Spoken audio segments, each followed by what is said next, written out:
Today we gonna cook talakitok. Just simply boil the water and put your talakitok. Yeah, boil it. Yes, then we gonna put the tomato and lemon and chili. See, this is the taba. Good. Yes. Pakain tayo ng masarap na yan. Yan, just boil it. Okay, then we're gonna put the ingredients. Put onion. Yes. Put tomato. Put chili. Put the ginger. Salt and your seasoning. And black pepper. And that's it. Put the garlic. Your seasoning. Put lemon.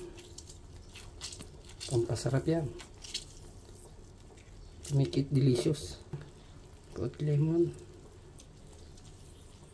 Yes. Just one lemon is enough.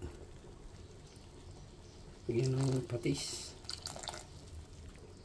Then keep it boil for 20 minutes. We're gonna add some tomato to make it more tastier. Yeah, sarap yung maraming tomato. Just keep it boil for 20 minutes. Hintay mo yung magmamantika-mantika siya. Napakasarap talaga niyan. Lutuin lang sa low flame. Yan. Sarap. Some salt.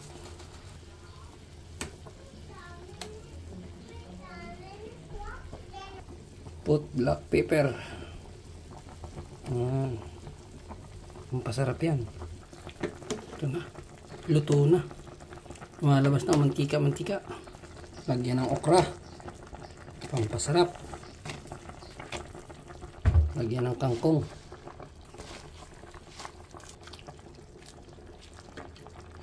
Mikas-mikas mo lang yan.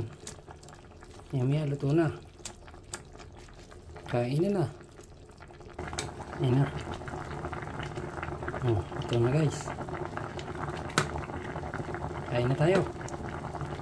Pero nakasimple ang basic ng luto ng isdang sinigang. Kahit ano pang klaseng isda yan. Talakitok, dalagang bukid, maya-maya. Okay, ready.